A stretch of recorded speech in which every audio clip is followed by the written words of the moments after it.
Hello students, myself Dr. Jayanta Bhattacharjee and I am starting Social Science Class 9 History Chapter 1, that is French Revolution.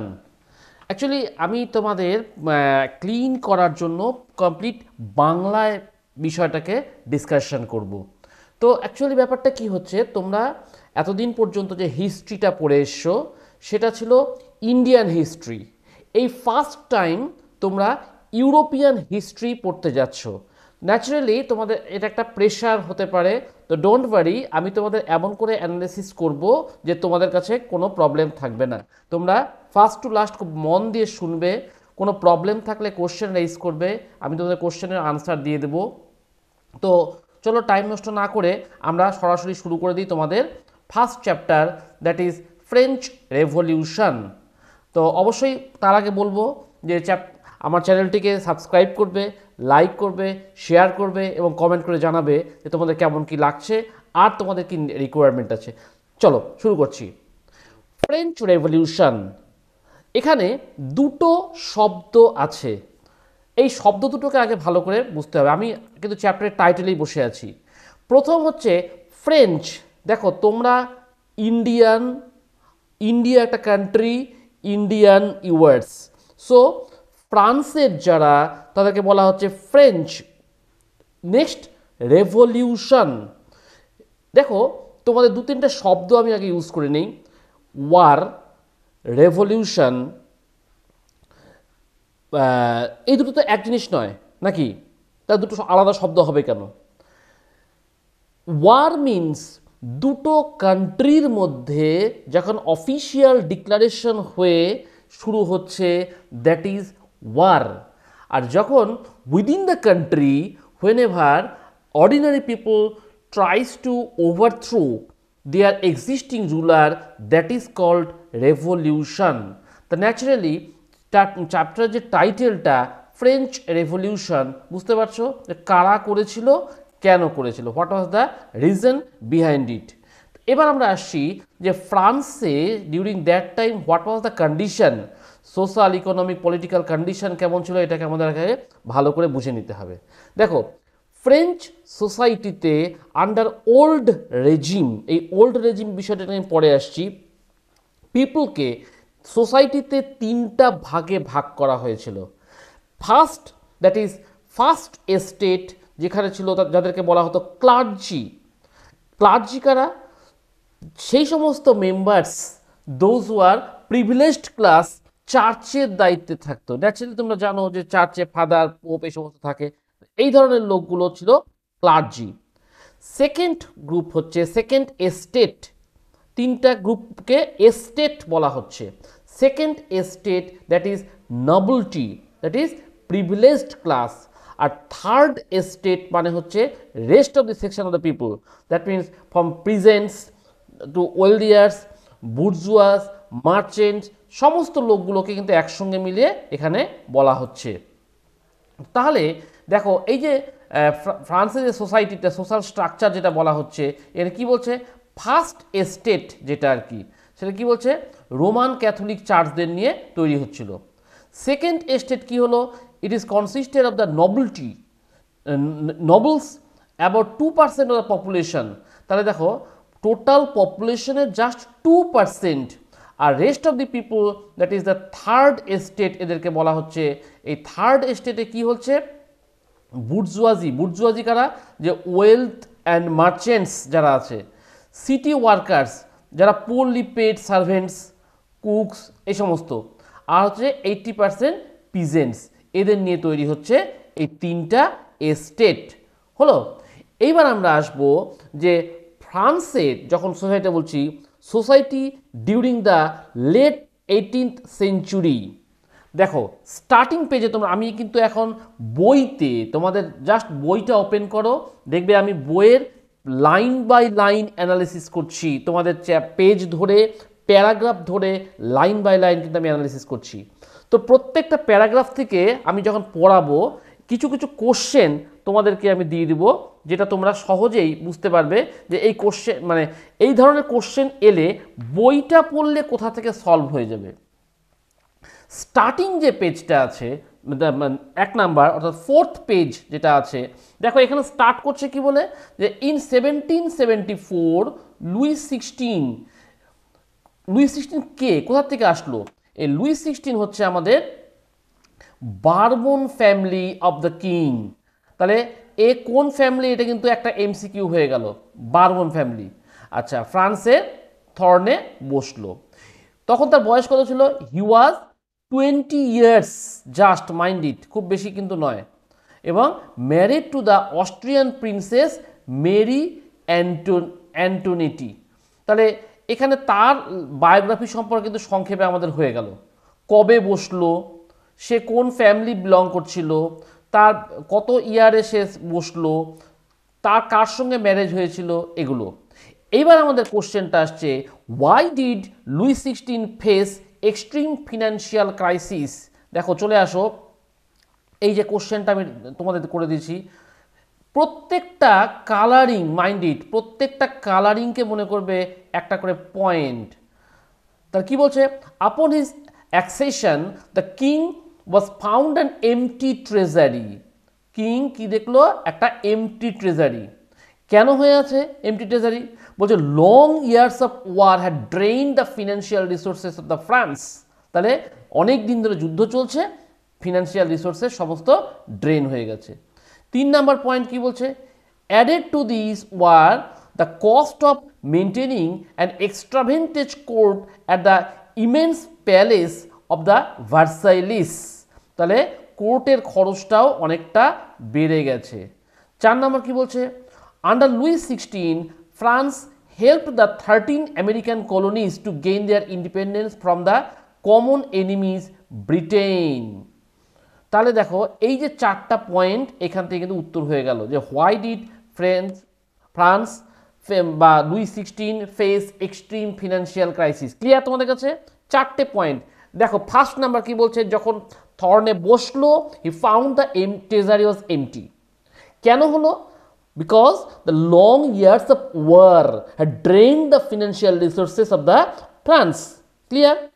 তার সঙ্গে কি হলো, যে আমাদের যে কোর্টটা চালাতে হয়, মানে রাজার যে কোর্টটা থাকে, সে দ্যাট ইজ, এটা সমানে খরচটা বেড়ে যাচ্ছিল।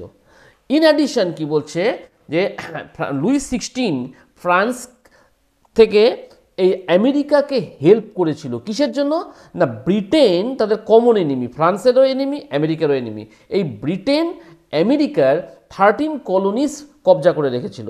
ন্যাচারালি ফ্রান্স ওকে হেল্প করলো, এই জন্য ওর প্রচুর পরিমাণ রিসোর্সেস বেরিয়ে গেল। ক্লিয়ার? এই কোশ্চেনটা তোমাদের কাছে ক্লিয়ার? এই চ্যাপ্টারের এই পেজের এইটা হচ্ছে একটা ইম্পর্টেন্ট কোশ্চেন ছিল। এরপরে আমরা কি বলছে, তারপর কি বলছে, so the France government obliged to spend an increasing percentage of the budget in the interest of the payment alone. তারপরে কি বলছে, to meet its regular expenses such as the cost of maintaining an army, court, running the government offices or universities, the state was forced to increase taxes. দেখো একটা বিরাট সিদ্ধান্ত নিয়ে ফেললো, যে state tax বাড়িয়ে দিল। তা ট্যাক্স যদি বাড়ায়, তাহলে পরে তো অর্ডিনারি পিপলের উপর প্রেশার পড়বে। তো তা সত্ত্বেও কিন্তু এই ফ্রান্স সোসাইটি 18th সেঞ্চুরিতে ডিভাইডেড ইন্টু এই 3 স্টেট, আর এর মধ্যে 3rd স্টেটের লোকজনই কিন্তু সবচেয়ে বেশি ট্যাক্স দিত। একটু আগে তোমাদেরকে আমি বলেছিলাম এই ওল্ড রেজিমের বিষয়টা। What is old regime? দেখো এটা কোশ্চেন করেছি আমি এখানে, যে হোয়াট ইজ ওল্ড রেজিম, এটা 2 মার্কসের কোশ্চেন অনেক সময় আসে। কি বলছে? The term old regime is usually used to describe the society and institution of France before 1789. Mind it, before 1789 এ যা যা কিছু ছিল সবগুলোকে অ্যাজ এ হোল বলা হচ্ছে ওল্ড রেজিম। ক্লিয়ার হলো হোয়াট ইজ ওল্ড রেজিম? আচ্ছা, এবার দেখো বলছে ফ্রান্স ইজ ব্যাংক্রাফট। কেন? সেই সময় ফ্রান্স ব্যাংক্রাফট হয়ে গেছিল, একদম দেউলিয়া বলতে পারো যাকে বলে। তো কেন হলো? হোয়াই? কি বলছে? Louis 16 levied money on himself and residences like Versailles. সে প্রচুর দারুণভাবে জীবনযাপন করছে, I am the king, I can do anything. তারপরে কি বলছে, queen Antonio, Marie Antonio was seen as a wasteful spender, huge পরিমাণ টাকা, এই ট্যাক্সের টাকা আসছে, হিউজ পরিমাণ টাকা সে কিন্তু নষ্ট করে যাচ্ছে তার নিজের এন্টারটেনমেন্টের জন্য। কি বলছে, government found its fund depleted as a result of war of the American revolution. American revolution হতে সেখানেও টাকা ঢালছে, ফ্রান্স থেকে টাকা নিয়ে যাচ্ছে।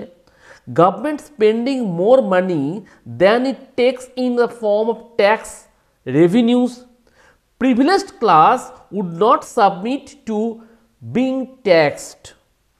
তাহলে কি বলছে, প্রিভিলেজড ক্লাস যারা সবচেয়ে বেশি ইনকাম করছে তাদেরকে কোনো ট্যাক্স দিতে হবে না। আর কি বলছে, যে এই যে লোয়ার সেকশন বা থার্ড এস্টেটের লোকজন, এদেরকে হিউজ একটা ট্যাক্স চাপিয়ে দেওয়া হয়েছিল, যার জন্য কিন্তু ফ্রান্সে আমরা দেখলাম দারুণভাবে ফিনান্সিয়াল ক্রাইসিস অ্যাপিয়ার হলো।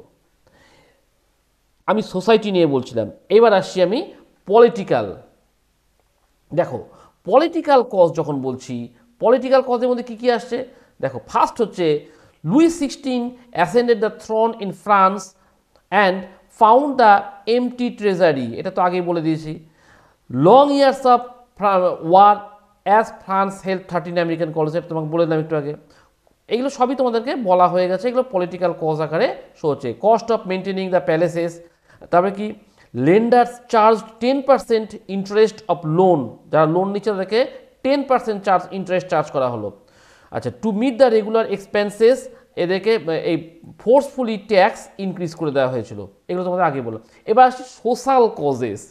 দেখো সোশ্যাল কজেস কি বলছে, society was divided into 3 estate. আমি একটু আগে তোমাদেরকে এটা বলছিলাম যে first estate, second estate, third estate.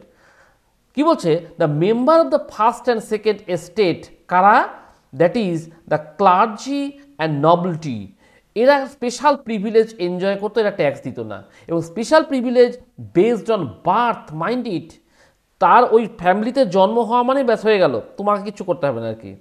কি বলছে, they are exempted, mind it, they are exempted from paying taxes to their state, তারা গভর্নমেন্টকে কোনো ট্যাক্স দেবে না। Nobility also enjoy feudal privileges including feudal dues extracted from the peasants, অর্থাৎ feudal মানে যারা জমিদার ছিল, এই জমিদাররাও কিন্তু একটা এক্সট্রা প্রিভিলেজেস এনজয় করত।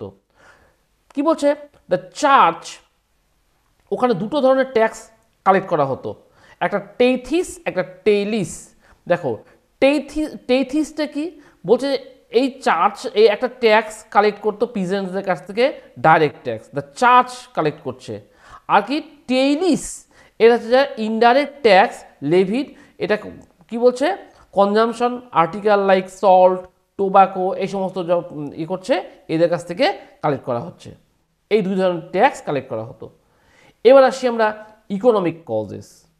ইকোনমিক কজে কি আসলো দেখো, প্রথম যে বিষয়টা আসছে, the population of the France rose from 23 million to 28 million, এই এত পরিমাণ লোক বেড়ে গেল, এবং যার জন্য কি হলো, ফুড গ্রেনের ডিমান্ড ইনক্রিজ করলো, ন্যাচারাল বিষয়। পাশাপাশি দেখা যাচ্ছে যে production of food grain could not keep pace with the demand, food grain ভালো মতন প্রোডাকশন হচ্ছে না। So the price of bread increase, এটা তো নর্মাল করতেই হবে, কি হবে কি হবে না বলো। আচ্ছা, তারপরে কি বলছে, but the wages did not keep pace with the rise of price, অর্থাৎ যারা ওয়ার্কার্স ছিল এদের কিন্তু ওয়েজেসটা খুব বেশি বাড়ছে না, ওয়েজেস থাকলো ডাউন আর প্রাইস হলো হাই, ন্যাচারালি গন্ডগোল লাগবেই। This lead to the subsistence crisis. এইবার প্রশ্ন আসলো, হোয়াট ইজ সাবসিস্টেন্স ক্রাইসিস। দেখো এই যে পপুলেশন ইনক্রিজ করছে এবং ফুড গ্রেনের ডিমান্ড বেড়ে যাচ্ছে, price of essential commodities increase করছে, ন্যাচারালি পাশাপাশি ওয়েজেস ডিক্রিজ করে দেওয়া হচ্ছে, এবং যার জন্য কি হচ্ছে, ওয়ার্কার যারা ছিল তারা কিন্তু এই ইনক্রিজিং প্রাইসের সঙ্গে ম্যাচ করাতে পারছে না। তার ফলে কি হচ্ছে, একটা বিরাট গ্যাপ ক্রিয়েট করে যাচ্ছে, রিচ বিকাম রিচার, পোর বিকাম পোরার। রিচ আর পোর খুব একটা ওয়াইড এক্সটেন্ডেড সোসাইটিতে গ্যাপ ক্রিয়েট করে দিচ্ছে। এইটাকে বলা হচ্ছে subsistence crisis. I repeat, what is subsistence crisis? Very simple, population increase हो गया 23 से 28। नेक्स्ट হচ্ছে আমাদের demand of food grain increase করলো, পিজেন্টস বা ওয়ার্কার্সদের প্রাইস ডিক্রিজ করে গেল, এসেনশিয়াল কমোডিটিসের প্রাইস ইনক্রিজ হচ্ছে। এই সবগুলো মিলিয়ে যে সিচুয়েশনটা ক্রিয়েট হয়েছিল এইটাকে বলা হচ্ছে সাবসিস্টেন্ট ক্রাইসিস। এইবার এই যে এতগুলো আমি কজেস তোমাদের অ্যানালাইসিস করে যাচ্ছি, এইটাকে আমি একটু সাম আপ করব। দেখো, প্রথম হচ্ছে যে কজেস নিয়ে অ্যানালাইসিস করছি। তাহলে কজ কি বললাম? ফার্স্ট যেটা বললাম সেটা হচ্ছে যে ফ্রান্সে অ্যাবসোলিউট মোনার্কি ছিল, ওখানে লিডারশিপ করাপ্টেড হয়ে যায়, আনফেয়ার ল্যান্ড ডিস্ট্রিবিউশন ছিল, আনফেয়ার ট্যাক্স কোড, এই যে ফার্স্ট সেকেন্ড ট্যাক্স দেবে না, থার্ড স্টেট ট্যাক্স দেবে, রিজিড সোশ্যাল ক্লাসেস স্ট্রাকচার, যারা অর্থাৎ কিছু কিছু সেকশন বেসড অন বার্থ তারা সুযোগ সুবিধাগুলো পেয়ে যাচ্ছে, privileges of the first and second state একটু আগে যেটা বললাম। আচ্ছা, এনলাইটেনমেন্ট আইডিয়ালস এরা ঠিকঠাক আসছে না। তারপরে কি বলছে? গভর্নমেন্ট ডেটস, গভর্নমেন্ট প্রচুর পরিমাণে ঋণ নিয়ে ফেলছে, পুয়ার হারভেস্টস, ফসল হচ্ছে না, ইনফ্লেশন, মানির ভ্যালু ডিভ্যালুয়েট হয়ে যাচ্ছে, failure of Louis 16 to accept reforms, অর্থাৎ লুই 16কে যে সমস্ত রিফর্ম আনতে বলা হচ্ছিল সে কিন্তু আনছিল না, ফরমেশন অফ ন্যাশনাল অ্যাসেম্বলি, আর কি স্টর্মিং অফ দ্য ব্যাস্টাইল। এইগুলো ছিল হচ্ছে, আমরা একদম ব্রিফ যদি করি সেটা হচ্ছে যে ফ্রেঞ্চ রেভলিউশনের কজেস। এবার এর যে এফেক্টসগুলো, কজ তো হলো, ডেফিনেটলি কজ যখন থাকবে তার এফেক্ট থাকবে, এবং এফেক্ট অবশ্যই নেগেটিভ অ্যান্ড পজিটিভ বোথ তোমরা দেখতে পাবে। কি কি দেখো, ফার্স্ট যে বলছে declaration of the rights of man and citizen, এই রেভলিউশন থেকে কিন্তু বেরিয়ে আসলো আউটকাম যে rights of man and citizen, সবাই পেয়ে গেল কিছু রাইট। তারপরে কি বলছে? France adopts its first written constitution, এই রেভলিউশন থেকে একটা রিটেন কনস্টিটিউশন বেরিয়ে এলো। মোনার্কি অ্যাবলিশড, এটাও একটা outcome. Feudalism abolished, জমিনদারি system abolished. Estates আর অ্যাবলিশড, এই যে ফার্স্ট সেকেন্ড থার্ড স্টেট তিনটা ডিভিশন অ্যাবলিশ করে দেওয়া হলো, একদম কাটা। ন্যাশনাল পাবলিক স্কুলস আর সেট আপ, সবাইকে এডুকেশন দেওয়া হবে, পাবলিক স্কুল তৈরি করে দেওয়া হলো। তারপরে কি হিউগেন্টস আর গ্র্যান্টেড ইকুয়াল রাইটস, আর কি জিউইস আর গ্র্যান্টেড ইকুয়াল রাইটস। এই যে কথাগুলো বলা হলো এটা কিন্তু ফ্রান্সের পজিটিভ এফেক্ট। তবে ভেবো না শুধু পজিটিভই ছিল, প্রচুর প্রচুর প্রচুর নেগেটিভ ছিল। কীরকম দেখো negative effects. Woman gain at first but then lost their rights under Robespierre and Napoleon. প্রথমে রাইট পেয়েছিল, তারপরে কাট হবে না এরা বলে দিল। তারপরে কি হচ্ছে? Slavery in the colonies is abolished under Robespierre but Napoleon reintroduced. তারপরে কি বলছে? Napoleon uses a secret police force, কিসের জন্য সিক্রেট পুলিশ রাখতো? To track down his enemies, কে নেপোলিয়নের এনিমিজ ছিল তাদেরকে ট্র্যাক করার জন্য ও কিছু পুলিশ রেখেছিল। তারপরে কি বলছে? নেপোলিয়ান সেন্সার্স দ্য প্রেস, অর্থাৎ প্রেস সেন্সারশিপ করে দিল, অর্থাৎ তুমি যা খুশি বলবা লিখতে পারবা না। Napoleon allows police to use tortures to extract confessions, তোমাকে স্বীকার করতেই হবে তুমি ভুল বলেছো আর কি। People who are enemies of Napoleon are imprisoned without trial, অর্থাৎ তোমাকে একদম ট্রায়াল জেলে পাঠিয়ে দেওয়া হবে এবং কবে ছাড়া হবে কিচ্ছু বলা হবে না। These are the negative effects of French revolution. এবার চলে আসছি আমরা দ্য গ্রোয়িং মিডল ক্লাস ইনভেসেস।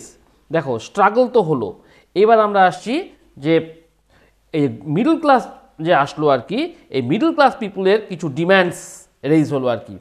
কীরকম দেখো, একটা কোশ্চেন, তোমরা এখানে পেজ নাম্বার 6 চলে আসো, এখানে একটা কোশ্চেন আমি রেইজ করছি। কোশ্চেনটা হচ্ছে why did the middle class emerge to bring about social change? Middle class পিপুলরা সোশ্যাল চেঞ্জ করতে চেয়েছিল। হোয়াই? দেখো কি বললো, দ্য 18th century, তোমরা বইটা দেখো ভালো করে, the 18th century witnessed the emergence of social group termed as middle class. এই মিডল ক্লাস কারা? who earned their wealth through an expanding overseas trade and from manufacture of goods such as woolen and silk textile. এই middle class people এরা যারা এই production করছে, that were either exported or brought by rich members of the society. Mind it, আবার বলবো আমি, এখানে কিন্তু প্রত্যেকটা কালার মিনস একটা করে পয়েন্ট, এটা নাম্বার 1 লাগায় দাও। তারপরে কি বলছে, ইন অ্যাডিশন, এটা নাম্বার 2 লাগিয়ে দাও। In addition to merchants and manufacturers, the third estate included professions such as lawyers, দেখো বুঝো লয়ার্স চলে এলো এখানে, কিন্তু লয়ার্স, অ্যাডমিনিস্ট্রেটিভ অফিসিয়ালস এরাও চলে আসছে। তারপরে আসো নাম্বার 3, কি বলছে, all these were educated and believe that no group of society should be privileged by birth, no group should be privileged by birth, rather persons social position must depend on his merit. Minded, এইবার ordinary people খেপে গেল। এরা বলছে যে মানুষের মেরিটটাই হবে final, উল্টাপাল্টা চললে হবে না, প্রিভিলেজ বেসড অন বার্থ হবে না। Number 4, this ideas envisaging a society based on freedom, equal law and opportunities for all were put forward by philosophers such as John Locke, জাঁ-জ্যাক রুসো। এই ধরনের ফিলোসফার্সদের আইডিয়াগুলোকে নিয়ে এরা এই কাজগুলো আস্তে আস্তে করতে থাকলো। তাহলে দেখো এই যে মিডল ক্লাস পিপুল, জায়গা মতন আসো, মিডল ক্লাস পিপুল কী করলো 18th সেঞ্চুরিতে, দেখলো এই মিডল ক্লাস পিপুল কারা, যারা কিনা কিছু আর্নিং করছে, কিসের থেকে, ফ্রম এক্সপোর্ট করছে, কিছু রিচ মেম্বার কিছু উলেন সিল্ক টেক্সটাইলের বিজনেস করছে, এরা কিছু পয়সা পেয়ে গেল। থার্ড স্টেজের মধ্যে কারা ছিল, লয়ার্স, অ্যাডমিনিস্ট্রেটিভ অফিসিয়ালস এরা ছিল। আর কি, most of the educated people they believed that merit should be the best of society, based on birth এই প্রিভিলেজ চলবে না। আর কি বলছে, সকলে যেন ইকুয়ালিটি পায়, ইকুয়াল অপরচুনিটিস পায়, ইকুয়াল ফ্রিডম পায়, এইটাকে এনশিওর করতে হবে। এবং এই আইডিয়াগুলো কিন্তু মেনলি এসেছিল যে ফিলোসফার্স লাইক জন লক, জাঁ-জ্যাক রুসো এই ধরনের লোকেদের কাছ থেকে। এরপরে আসছি আমরা আউটব্রেক অফ দ্য রেভলিউশন। এই যে রেভলিউশন হলো, এই রেভলিউশন হওয়ার ফলে, তোমরা বইতে চলে আসো পেজ নাম্বার 8-এ আমি কিন্তু আছি। এই যে আউটব্রেক হলো কিসের জন্য হলো, দেখো Louis 16 had to increase taxes for reasons you have learn, মানে তোমরা আগেই পড়ে এসছো যে লুইস 16 কেন ট্যাক্স বাড়িয়েছিল। কি বলছে, in France of the old regime, the merchant did not have the power to impose taxes. দেখো মার্চেন্টসরা ট্যাক্স বসাতে, সরি মোনার্করা নিজে নিজে ট্যাক্স বসাতে পারতো না, তাহলে কে বসাবে? Rather, he had to call a meeting of the Estates General which would then pass these proposals for new taxes. তার মানে কি, এই এস্টেট জেনারেল যারা ছিল তাদের নিয়ে মিটিং করবে, সেই মিটিংয়ে ডিসাইড হবে যে ট্যাক্স বাড়ানো হবে কি হবে না। তাহলে এখানে একটা প্রশ্ন হলো যে দেখো, how did the tax impose in France during old regime? We are talking about old regime, that is before 1789। সেই সময় কি করে হতো, মোনার্ক পারতো না, তাকে এস্টেট জেনারেলের মিটিংয়ে সেটাকে পাশ করাতে হতো, তারপরে সে ট্যাক্সটা ইম্পোজ করতে পারবে। ক্লিয়ার? এইবার দেখো আমরা আসছি টেনিস কোর্ট ওথ, দেখো 8 পেজের নিচের দিকে আছে একদম। কি বলছে, the representatives assembled in the tennis court and saw their framing a constitution. তার মানে তারা হচ্ছে যে এটা ঠিক করে ফেললো যে আমাদেরকে কনস্টিটিউশন বানাতেই হবে। এবং এই যে কমিটমেন্ট, এটাকেই বলা হচ্ছে কিন্তু টেনিস কোর্ট ওথ, যে এরা সবাই মিলে আসলো এইখানটাতে, এসে বলল আমরা আমাদের এই কনস্টিটিউশনটাকে ফ্রেম করব, এটা না করলে কিন্তু আমরা এখান থেকে যাব না। আচ্ছা, they took the oath to limit the power of the monarch. কী বললো? তারা এই মোনার্কের পাওয়ারকে লিমিট করতে চাইছে কিসের মাধ্যমে? By creating constitution. তারা একটা কনস্টিটিউশন তৈরি করবে ফর ফ্রান্স, এবং সেখানে মোনার্কের পাওয়ারটাকে লিমিটেড করে দেওয়া হবে বলে একটা ডিসাইড করলো। কোথায় ডিসাইড করলো? এই যে টেনিস কোর্ট ওথ, এখানে অ্যাসেম্বলিং হলো, ওয়ে তারা ডিসাইড করলো যে we have to frame a constitution, এবং সেখানে কনস্টিটিউশন মেনে সবাইকে চলতে হবে। তারপরে কি বলছে? June 20, 1789, third estate found themselves impermeable of their regular meeting place. এখানে দেখো 576 মেম্বার্স টেনিস কোর্টে গেল আর কি, এবং কোথায়? ইন দ্য সেন্ট লুইস ভার্সাইলিসে, ভার্সাইলিস শহরের সেন্ট লুইসে এসে তারা মিট করলো, এবং সেইখানে তারা একটা ট্রিটি সাইন করলো বা ওথ সাইন করলো, এবং বলল আমাদের নন স্টপ মিটিং চলতে থাকবে যতক্ষণ না পর্যন্ত ফ্রান্সের নিউ কনস্টিটিউশন রিটেন হচ্ছে। মাইন্ড ইট, ফ্রান্সের নিউ কনস্টিটিউশনকে তারা রিটেন করবে, তারপরে তাদের মিটিংটা থামবে। তাহলে বোঝো টেনিস কোর্ট ওথটা কিন্তু একটা বেশ ইম্পর্টেন্ট বিষয় আর কি। এবার দেখো এই যে রিভল্ট যে হলো বা রেভলিউশন যে বেরিয়ে এলো, কেন? আমরা জাস্ট ব্রিফ করছি। ওল্ড রেজিমে টেনিস কোর্ট ওথ হলো, এবং সেখানে যে আউটব্রেকটা হলো, the outbreak of the revolution কেন হলো, এখানে কতগুলো রিজনস এতক্ষণ যেগুলো ডিসকাশন করছিলাম সেগুলোই একদম ব্রিফ। কি বলছে? Louis 16 had to increase tax, এটা কেন তোমরা জানো। তারপরে কি বলছে? In the old regime monarch did not have the power to impose taxes. তাদেরকে এই এস্টেট জেনারেলদের মিটিং কল করতে হতো, তারপরে তারা ট্যাক্স বাড়াতে পারবে। তারপরে কি? এস্টেট জেনারেলটা কে? একটা পলিটিক্যাল বডি, যেখানে কিনা থ্রি এস্টেটের রিপ্রেজেন্টেটিভ থাকতো। তারপরে কি বলছে? On 5th May 1789 Louis 16 called together an assembly of estate general। Louis 16 এদেরকে কল করলো। তারপরে কি বলছে? The first and second estate তারা কিন্তু 300 রিপ্রেজেন্টেটিভ সেন্ড করলো, কিন্তু থার্ড এস্টেটের লোকজন 600 লোককে পাঠিয়ে দিল আর কি, এবং বলল এই যে ভোটিংটা যেটা হবে, এস্টেট জেনারেল যে ভোটিং দেবে, আগে কি হতো যে in the past had been conducted according to the principal that each estate had one vote. তাহলে 3টা এস্টেট যাচ্ছে, অনেক লোক আছে, প্রত্যেক এস্টেটের একটা করে vote. This was opposed by third estate members. তারা কি বলল? Each member have one vote. বুঝতেই পারছো, ফার্স্ট অ্যান্ড সেকেন্ড তারা 300 রিপ্রেজেন্টেটিভ সেন্ড করছে, আর থার্ড এস্টেট একাই 600 করছে।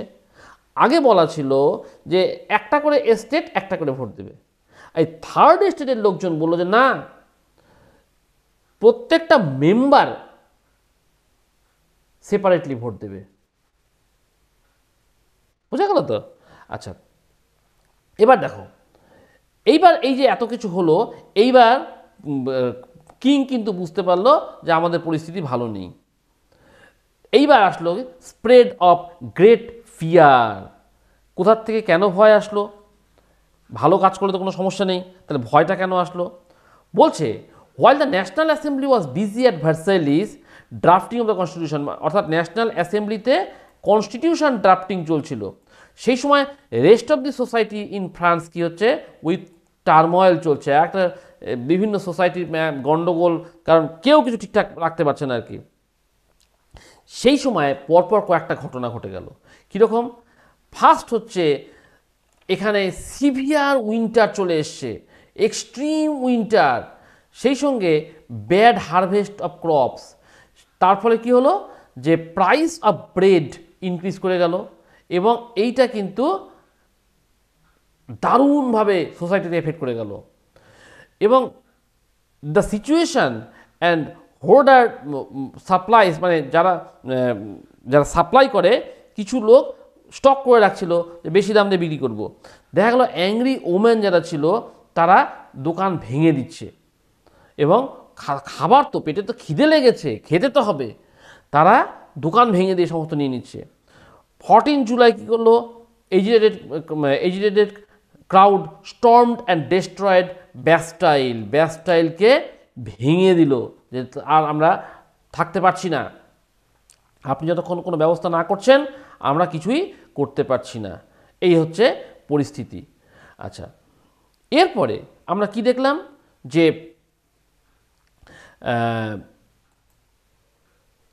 একটা question, why did Louis 16 abolish feudal privileges, আর তার ফলে কি হোয়াট ওয়াজ ইটস ইম্প্যাক্ট। দেখো এই যে দুটো তিনটে এস্টেট, ফার্স্ট এবং সেকেন্ড এস্টেট দীর্ঘদিন ধরে অনেক সুযোগ সুবিধা পেয়ে এসছে, থার্ড এস্টেট কিছু পায়নি। এইবার যখন এই যে টেনিস কোর্ট ওথ যেটা হচ্ছিল সেখানটাতে যখন এই পরিস্থিতি এলো, তখন কিং রিয়ালাইজ করলো যে না, এখন আর এদেরকে কন্ট্রোল করা যাবে না, বরঞ্চ আমি এই থার্ড এস্টেটকেও কিছু সুযোগ সুবিধা দিয়ে দেব, তাহলে এরা ঠান্ডা থাকবে। কিন্তু দেখা গেল যে ফার্স্ট এবং সেকেন্ড এস্টেটের লোকজন বলল না, যদি আপনি এদের সুযোগ সুবিধা দেন তাহলে কিন্তু আমরা আপনার সঙ্গে নেই। তাহলে দেখো বোঝো জিনিসটা কি হচ্ছে, এতদিন পর্যন্ত যারা সুযোগ সুবিধা পেয়ে এলো, যখন কিং বিপদে পড়ল এরা কিন্তু আস্তে করে সরে গেল, এরা রাজার পাশে থাকলো না। তাহলে এই পরিস্থিতিতে রাজা কি করবে? আচ্ছা, এবার দেখো কি বলছে, faced with the power of his revolting subject, Louis 16 finally accorded recognition to the National Assembly and accepted the principle that his power would from now on be the checked by the Constitution. এইবার রাজা তো বুঝে গেছে যে আমার অবস্থা শেষ, তখন রাজা নিজের এক্সিস্টেন্স টিকিয়ে রাখার জন্য কিন্তু বলল ঠিক আছে, আমার পাওয়ার পুরোপুরি চেক করবে কনস্টিটিউশন। কি বলছে, on the night of 4th August 1789 the assembly passed a decree abolishing feudal system of obligations and taxes. এই যে একটা ডিক্রি মানে ল জারি করলো, কিসের জন্য? যে abolishing feudal system of obligations and taxes, এগুলোকে তুলে দিতে হবে। তারপরে কি, members of the clergy were forced to give up their privileges, অর্থাৎ এই যে নবলটি ক্লার্জি সকলকে কিন্তু ফোর্স করা হচ্ছে যে তোমাদের সমস্ত অ্যাবলিশ করে দিতে হবে, কোনো প্রিভিলেজ থাকবে না। তারপরে কি বলছে, টেথিস ওয়ার অ্যাবলিশড, এই যে চার্চ যে ট্যাক্সটা কালেক্ট করছিল নিজের থেকে, বলো স্টপ, আর হবে না। As a result the government acquired assets worth at least 2 billion livers, অর্থাৎ এই যে চার্চ যখন নিচ্ছে না বা বন্ধ করে দেওয়া হলো ট্যাক্স কালেকশন, তখন কিন্তু গভর্নমেন্ট পুরোটা পেয়ে গেল।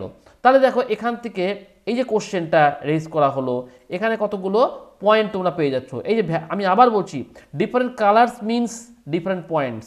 দেখো এটাকে যদি নাম্বার 1 লাগাও, এইখানটাতে আমরা চলে আসলাম যে একটা ডিক্রি ইস্যু করা হলো যেখানে বলা হচ্ছে যে অ্যাবলিশন অফ ফিউডাল প্রিভিলেজেস। তারপরে কি, এই যে আরেকটা সেকশন ক্লার্জি, এদের যে পাওয়ারটা ছিল সেটাকে স্টপ করে দেওয়া হলো। তারপরে কি বলছে, টেথিস অর্থাৎ চার্চ যে ট্যাক্সটা কালেক্ট করতো সেটাকেও কিন্তু স্টপ করে দেওয়া হলো। এবং এর ইম্প্যাক্ট কী হলো, যে গভর্নমেন্ট অ্যাকোয়ার করলো প্রচুর পরিমাণে অ্যাসেটস, যেটা অ্যামাউন্ট ছিল 2 বিলিয়ন লিভার্স, এতখানি পর্যন্ত ছিল। এইবার এত কিছু হওয়ার পর আমরা দেখলাম যে ফ্রান্সে ফাইনালি কনস্টিটিউশনাল মোনার্কিজম এস্টাবলিশ করা হলো। তোমরা ছবিটা দেখতে পাবে পেজ নাম্বার 10।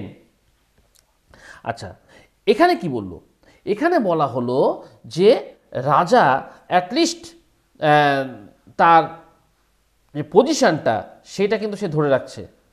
তো এখন কি বললো যে Louis XVI accorded recognition to the National Assembly and accepted the principle that his power would now from be checked, এই একটু আগে যেটা বলছিলাম যে কনস্টিটিউশন রাজাকে কন্ট্রোল করবে। তারপরে কি বলছে, এই যে একটা ডিক্রি ইস্যু হলো যেখানে ফিউডাল সিস্টেমকে, ফিউডাল প্রিভিলেজেসকে স্টপ করে দেওয়া হলো। আচ্ছা, এখানে একটা কোশ্চেন দেওয়া হয়েছে, what was the criteria for becoming an active citizen in the France. আগে কিন্তু ফ্রান্সে সবাই অ্যাক্টিভ সিটিজেন ছিল না। কারা? এই দেখো, only men above 25 years of age who paid taxes equal to at least 3 days of labor's wages were given the status to active citizen. That is, they were entitled to vote. তার মানে ফ্রান্সে কিন্তু সকলে vote দিতে পারতো না। যারা কিনা ট্যাক্স দিতে পারছে, শুধু ট্যাক্স দিতে হলেই হবে না, 25+ এজ, ট্যাক্স কতটা? মিনিমাম একটা লেবারের যে পার ডে ওয়েজেস, 3 দিনের ওয়েজেস সে গভর্নমেন্টকে ট্যাক্স পে করছে, তাহলে তাকে দেওয়া হবে অ্যাক্টিভ সিটিজেনের স্ট্যাটাস, এবং তারপরে সে ভোট দিতে পারবে। এইটা ছিল একটা ক্রাইটেরিয়া।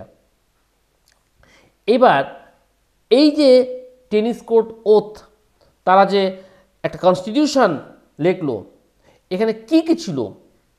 এখানে প্রচুর কিছু লেখা ছিল, তার মধ্যে ইম্পর্টেন্ট কয়েকটা বিষয় আমি এখানে উল্লেখ করছি। তোমাদের এই সোর্স সিতে দেখতে পাবে 17টা পয়েন্ট উল্লেখ করা আছে, যদিও 17টা নেই, নাম্বারিং 17 করা আছে। কি বলছে? The limit of the power, limit the power of monarch, constitution বলে দিল। Separation of legislative executive judiciary, rich man alone got the right to vote, indirect election, no right to passive citizen. এইগুলো কিন্তু এর মধ্যে উল্লেখ করা ছিল। কিসে? The declaration of rights of man and citizen. এখানে কিন্তু এটা স্পষ্ট করে বলা ছিল। কি কি? প্রথমে হচ্ছে যে মোনার্কের পাওয়ার লিমিট করলো, লেজিসলেটিভ, এক্সিকিউটিভ, জুডিশিয়ারি তিনজনকে সেপারেট করলো। রিচ ম্যান, ওই যে একটু আগে বললাম যে কারা ভোট দিতে পারবে, active citizen, rich man vote দিতে পারবে, ইনডাইরেক্ট ইলেকশন হবে। আর কি? প্যাসিভ সিটিজেনদের যারা, তাদের কিন্তু কোনো রাইট দেওয়া হলো না। এইবার তারপরে আসছে আমরা আস্তে আস্তে যে France abolishes monarchy and become republic. কবে হলো? Very simple, National Assembly voted on in April 1792 to declare war against the Prussia and Austria. দেখো, ফ্রান্স অ্যাবলিশেস মোনার্কি, অর্থাৎ একটু আগে আমরা বললাম যে মোনার্কি থাকবে লিমিটেড পাওয়ার করে, তারপরে আবার একটা জারি করলো অর্ডার ন্যাশনাল অ্যাসেম্বলি করে, বলল যে প্রুশিয়া এবং অস্ট্রিয়ার সঙ্গে আমরা ফাইট করব এবং এখানে আমরা পুরোপুরি মোনার্কি অ্যাবলিশ করে দেব, রিপাবলিক এস্টাবলিশ করব। রিপাবলিক মানে কি? রিপাবলিক মানে the head of the state is elected one. এই যে আমাদের ইন্ডিয়াতে president of India is the head of the state, but this post is elected one. Every after 5 years আমরা ইলেকশন কন্ডাক্ট করি। হলো? এইবার রাজা যদি চলে যায়, তাহলে তো গভর্নমেন্ট চালাবে কে? ইমিডিয়েটলি কোশ্চেন আসছে। ঠিক আছে, রাজাকে নামিয়ে দিচ্ছি, ভালো কথা, নো প্রবলেম, কিন্তু ইন অ্যাবসেন্স অফ কিং দেশ চালাবে কে? তখন সবাই মিলে চিন্তা করলো যে ওখানে একটা জ্যাকোবিন ক্লাব ছিল। কি বললো? অন 21 সেপ্টেম্বর 1792 জ্যাকোবিনরা রিভল্ট করলো মোনার্কির এগেনস্টে এবং ফ্রান্সকে রিপাবলিক করলো এবং বলল all man of 20 years age and above regardless to wealth got the right to vote. এই যে সকলকে যে ভোটিং রাইটটা দিয়ে দিল, এর ফলে কিন্তু সবাই জ্যাকোবিনদেরও সাপোর্ট করতে শুরু করলো।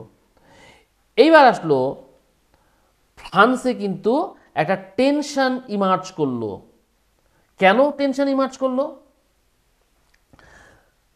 একটা টেন্স সিচুয়েশন। কিসের জন্য?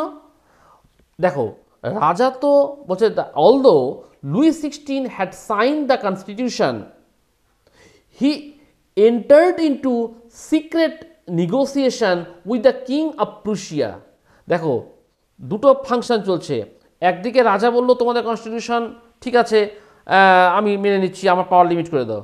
সে তলে তলে প্রুশিয়ার যে কিং, তার সঙ্গে নেগোসিয়েশন করে বসে আছে। দেখো, আমার তো পজিশন খারাপ, তুমি কিন্তু আমাকে হেল্প করো। এইটা কিন্তু অর্ডিনারি লোকজন জানতো না।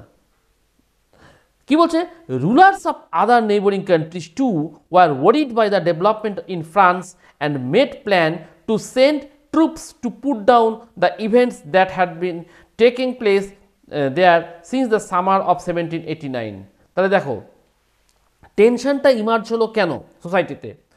প্রথম যেটা বলা হচ্ছে সেটা হচ্ছে যে লুইস 16 তার দেশের লোকেদের সঙ্গে কনস্টিটিউশন যে পাওয়ার কন্ট্রোল করে ফেললো, রাজার মেনে নিল, তলে তলে সে প্রুশিয়ার কিংয়ের সঙ্গে একটা ট্রিটি করে বসলো, নিগোসিয়েশন করে বসলো।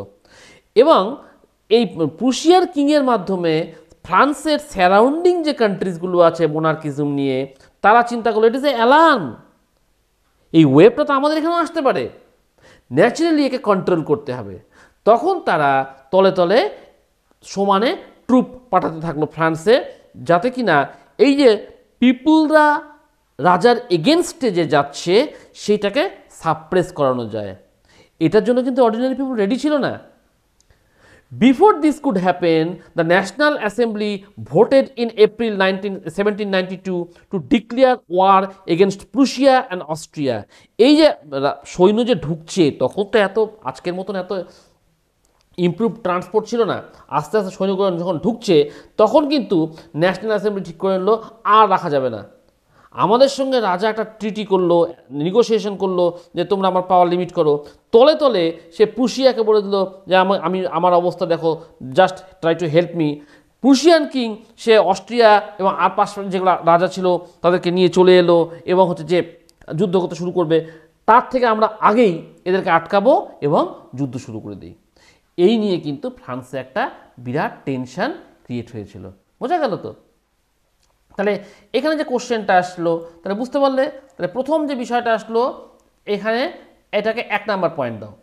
আমি বারবার করে বলছি একটা করে কালার মানে একটা করে পয়েন্ট, আমি কালারিং করে করে করেছি তোমাদের বুঝতে সুবিধা হবে জন্য।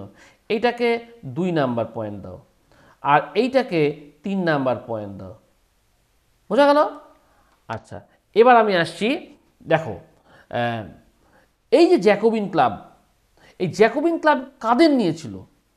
এই জ্যাকোবিন ক্লাবটা রেস্ট অফ দ্য সোসাইটির থেকে ডিফারেন্ট কিভাবে? দেখো, এই জ্যাকোবিন ক্লাবের যারা মেম্বার ছিল তারা খুব একদম ডাউন ট্রোডেন পিপল। কীরকম? এরা হচ্ছে যে ধরো যে স্মল শপকিপার, আর্টিসান, শু মেকার, তারপরে তারা কিছু পার্টিতে রান্নাবাড়ি করে, ওয়াচম্যানের কাজ করে, প্রিন্টিংয়ের কাজ করে, সার্ভেন্টের কাজ করে, ডেলি ওয়েজের কাজ করে, একদম গরিব লোকজন যারা আর কি, তারাই কিন্তু ছিল এখানকার মেম্বার। আর এদের লিডার ছিল হচ্ছে ম্যাক্সিমিলিয়ান রোবোস্ফিয়ার। এবং এই যে এই ম্যাক্সিমিলিয়ান রোবোস্ফিয়ার বা জ্যাকোবিন ক্লাব যেটা ছিল, তাহলে প্রথম প্রশ্নটা আসলো who are the members of the Jacobin club? তোমাদের কাছে পরিষ্কার। তারপরে বলছে এরা রেস্ট অফ দি সোসাইটির থেকে কীভাবে নিজেদের ডিফারেন্ট করে রাখতো? ভেরি সিম্পল জিনিস, তারা কি করতো, একটা লং স্ট্রিপড ট্রাউজার্স পরতো আর কি, যাতে কিনা তাদেরকে দেখে যে কেউ বুঝতে পারে যে হ্যাঁ এরা তো আমাদের থেকে একটু ডিফারেন্ট আছে। এভাবে তারা নিজেদেরকে একটু ডিফারেন্ট করে রাখতো। এবং তারা কী করতো, যারা ফ্যাশনেবল সোসাইটি থাকে, নবলস থাকে, তাদের থেকে কিন্তু একটু দূরে থাকতো। আচ্ছা, এইবার এই যে ম্যাক্সিমিলিয়ান রোবোস্ফিয়ার যে বসলো, রাজা সরে গেল, কিন্তু সেও কিন্তু খুব ভালো করে চললো না। সেই কারণে তার যে পিরিয়ডটা, এই যে 1793 to 94, এই পিরিয়ডটাকে বলা হচ্ছে দ্য রেইন অফ টেরর। কেন? কারণ এই Robespierre followed the policy of severe control and punishment, maximum punishment দিত।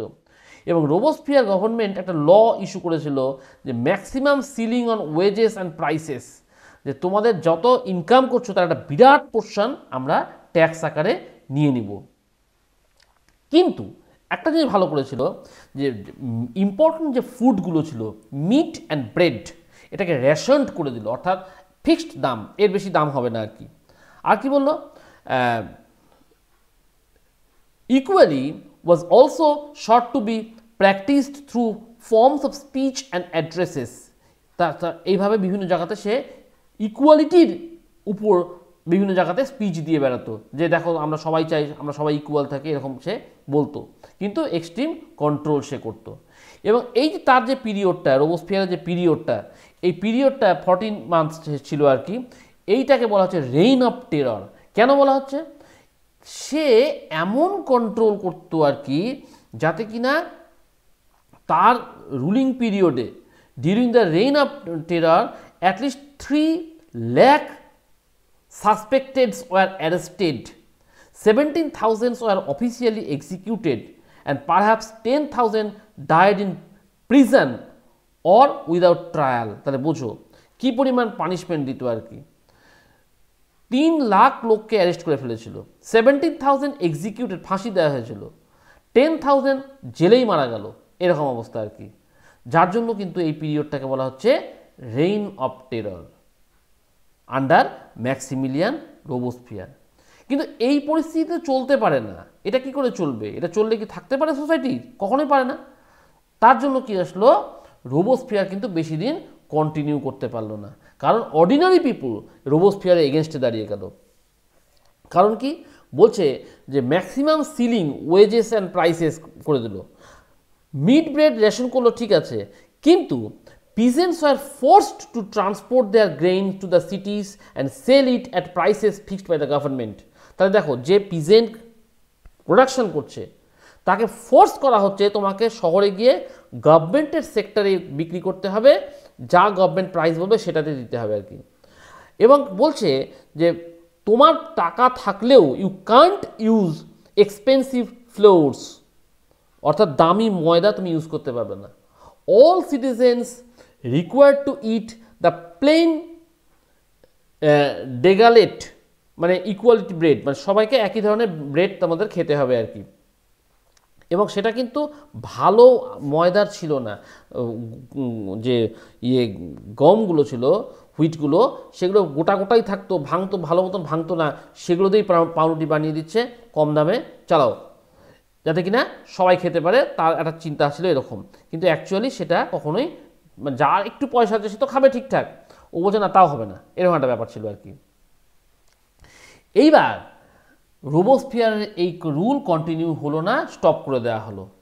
তারপরে আসলো হচ্ছে ডাইরেক্টরি রুল। তাহলে দেখো এক এক করে স্টেপ বাই স্টেপ, আমি প্রথমে স্টার্ট করেছিলাম লুই 16, তারপরে আসলাম জ্যাকোবিন ক্লাব, তারপরে এলাম ডাইরেক্টরি রুল ইন ফ্রান্স। এই ডাইরেক্টরি রুলটা কি?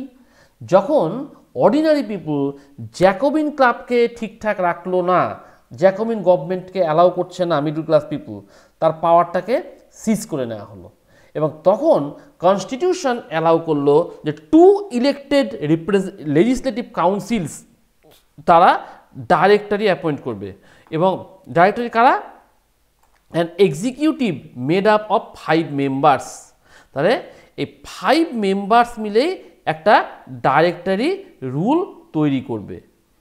বলছে রুল তো করলো, রুল করবে ঠিক আছে, কিন্তু দেখা গেল এই লেজিসলেটিভ কাউন্সিল নিজেদের মধ্যেই সমানে গণ্ডগোল নিয়ে মত্ত থাকে, সমানে গণ্ডগোল করে, নিজেরাই নিজেদের মধ্যে গণ্ডগোল করে যাচ্ছে। তো এটা তো অর্ডিনারি পিপল মানবে না। এবং পলিটিক্যাল ইনস্টেবিলিটি এমন পর্যায়ে চলে আসলো, পিপুল দেখলো যে এটাও ঠিকঠাক হচ্ছে না। তখন অর্ডিনারি পিপুল চিন্তা করলো যে আমাদেরকে এখন মিলিটারি ডাইরেক্টর নিয়ে আসতে হবে, তাছাড়া হবে না। তখন আসলো হচ্ছে যে নেপোলিয়ান বোনাপার্ট, আর একটা ফেজ। এবার ডাইরেক্টরি রুলটা ফেল হলো কেন? প্রশ্ন আসলো যে লোকজন জ্যাকোবিন ক্লাবকে সরিয়ে দিল ঠিক আছে, কিন্তু ডাইরেক্টরি রুল তো সেটা ভালোই চলছিল, সে আবার ফেল হয়ে গেল কেন? তার ফেল হওয়ার কারণটা ছিল হচ্ছে যে এরা হচ্ছে যে দারুণভাবে সিভিল ওয়ার ফেস করতে শুরু করলো, internal corruption, famine, war with neighbouring countries, এই সমস্ত এক এক করে সমানে আসতে শুরু করলো। এবং তারা মোটেই পিস রাখতে পারছিল না আর কি। তার কারণটা কি? এরা তো নিজেদের মধ্যে গণ্ডগোল করে যাচ্ছে। নিজেদের মধ্যে গণ্ডগোল করলে তারা কান্ট্রিকে কন্ট্রোল করবে না আউটসাইডার ইনভেডারদের কন্ট্রোল করবে? যার জন্য কিন্তু ইলেকশনও হচ্ছে না, এবং তারা কিন্তু কোনো কিছুতে একটা রাইট পয়েন্টে যে আসবে সেটা কিন্তু তারা আসতে পারছে না। এবং এই যে 5 মেম্বারের যে কমিটি ছিল আর কি 1795 থেকে 1799 কিন্তু তারা সেই রকম রিফর্ম আনতে পারলো না, ইকোনমি ঠিকঠাক রাখতে পারছে না, এবং আর্মি তারা ভায়োলেন্স করতে শুরু করলো। রিপ্রেজেন্টেটিভ বিভিন্ন জায়গা থেকে যারা আসছে তারাও কিন্তু দেখলো যে না, এই সোসাইটি ঠিকঠাক চলছে না, কাজেই আমাদেরকে এটাকে চেঞ্জ করতে হবে। তখন আস্তে আস্তে চেঞ্জ এলো, কিন্তু এই চেঞ্জ আনার পেছনে কিন্তু ওমেনদেরও একটা রোল ছিল। এই ওমেনরা, প্রশ্ন আসলো ওমেনরা কি রেভলিউশনের মধ্যে ইনভলভ হয়েছিল কি না, এইটা হচ্ছে একটা বড় প্রশ্ন। দেখো এই 4 নাম্বার যেটা আছে তোমাদের 18 পেজে, did women have a revolution, দেখো কি বলছে, এই নিউ কনস্টিটিউশন যেটা আমরা ইন্ট্রোডিউস করলাম 1791-এ, যে নিউ কনস্টিটিউশন আমরা এন্ট্রি করলাম, সেই কনস্টিটিউশন কিন্তু আমাদেরকে বলছে যে ওমেনরা প্যাসিভ সিটিজেন অনলি। তারপরে আস্তে আস্তে they started political clubs and newspapers. Society of revolution and republican women এদের মধ্যে ইম্পর্টেন্ট ক্লাব ছিল, একটা হচ্ছে দি সোসাইটি অফ রেভলিউশন আর একটা রিপাবলিকান ওমেন, এই দুটো ফেমাস ক্লাব ছিল তাদের আর কি।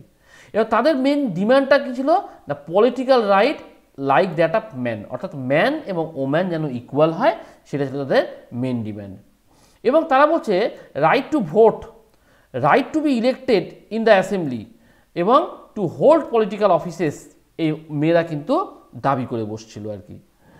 আচ্ছা, এবার বলছে এই যে দাবিগুলো, তাহলে ওমেনরা ফ্রান্সে কি কি চেঞ্জেস নিয়ে এসেছিল, what changes introduced in the lifes of French women. আচ্ছা, কি বললো দেখো এক এক করে বলছে, together with the creation of the state schools, schooling was made compulsory for the girls. দেখো কি কি চেঞ্জেস নিয়ে এসেছিল, এখানে নাম্বার 1 লাগাও, যে স্টেট যা যা করছে তার সঙ্গে সঙ্গে ওমেনদেরও স্কুল সেপারেটলি তৈরি করার ব্যবস্থা করলো। Their father could no longer force them to marriage against their will, তারে বাবা তাকে তার উইলের এগেনস্টে বিয়ে দিতে পারবে না। Marriage was made into a contract entered into freely and registered under civil law. দেখো তাহলে এখানে আর একটা পয়েন্ট হয়ে গেল যে মেয়েরা অনেক কিছু করে ফেলছে, এখানে আমরা 3 নাম্বার দিলাম। আর কি, divorce was made legal, number 4, divorce was made legal and could be applied for by both women and men. আর একটা কি বললো, number 5, women could now train for job, could become artists or run small businesses. তাহলে ওমেনরা আস্তে আস্তে মেনদের মতন equally empowered হয়ে উঠল।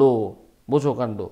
তাহলে কি কি চেঞ্জেস ওমেনদের লাইফে এলো, ফার্স্ট বলল যে যখন গভর্নমেন্ট স্কুল বসাচ্ছে, পাশাপাশি গার্লসদের জন্য সেপারেট স্কুলের অ্যারেঞ্জমেন্ট করা হলো এবং বলা হলো যে কম্পালসারি এডুকেশন ফর গার্লস। তারপরে কি বলছে, ফাদার গার্লসদের এগেনস্টে, তাদের মাইন্ডের এগেনস্টে কিন্তু ম্যারেজ দিতে পারবে না। ডিভোর্স লিগালিটি করে দিল এবং ম্যারেজটাকে বলা যায় কন্ট্রাক্ট, এবং আন্ডার সিভিল লতে একটা কন্ট্রাক্ট হবে।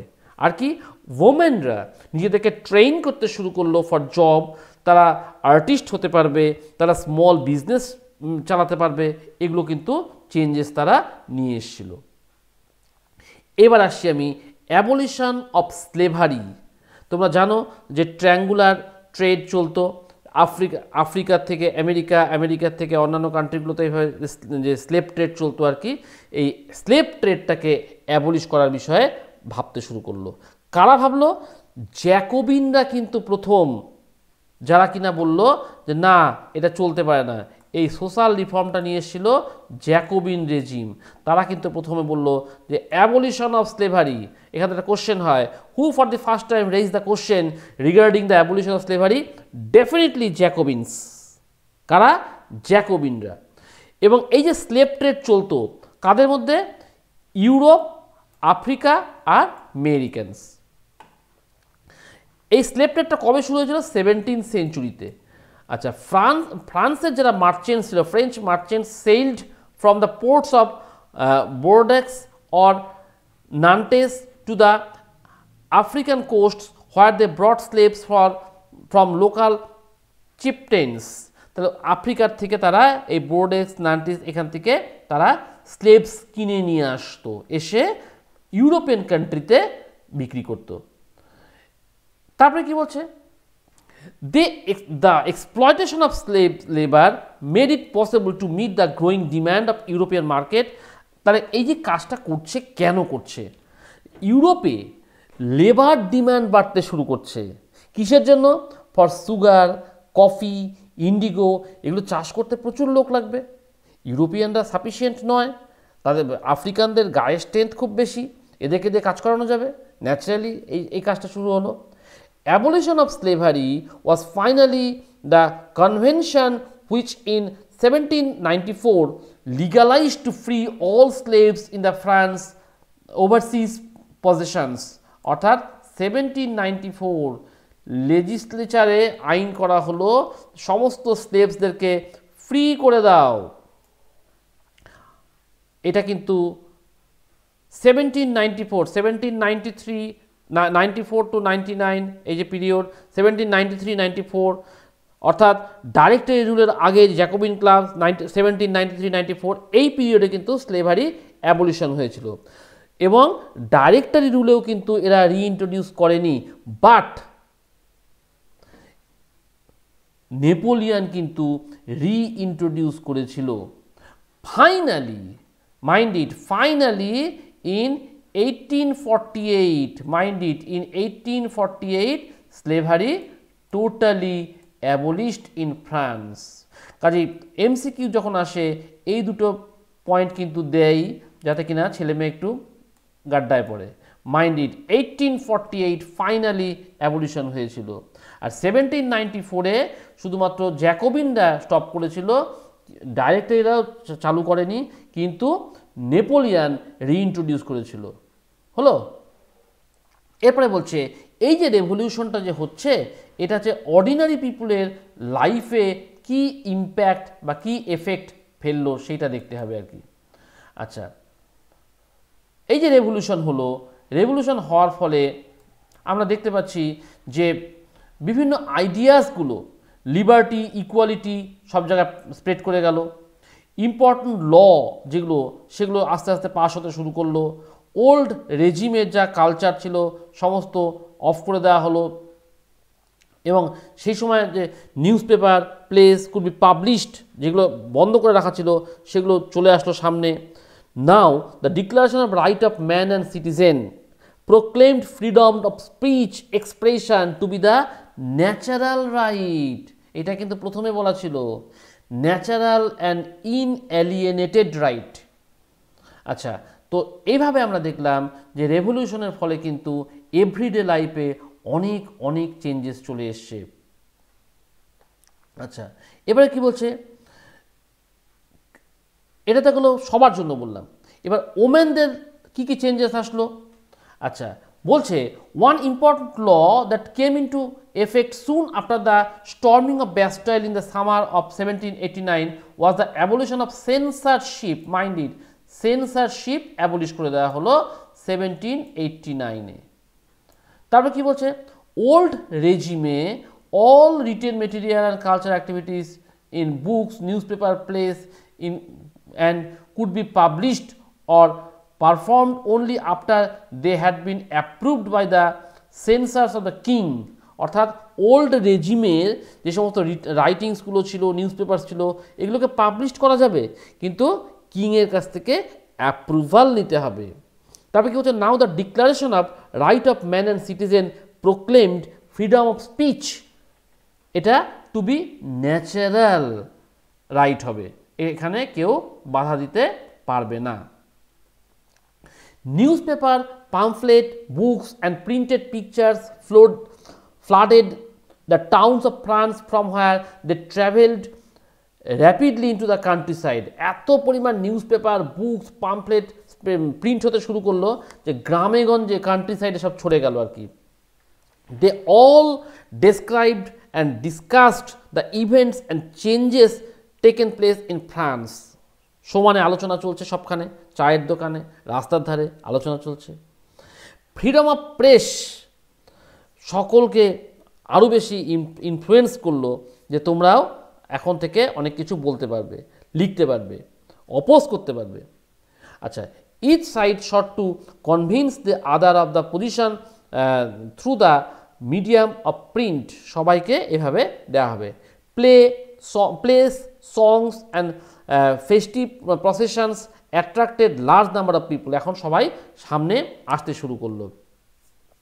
এই সমস্ত চেঞ্জগুলো কিন্তু ফ্রান্সের পিপলের লাইফে এসেছিল।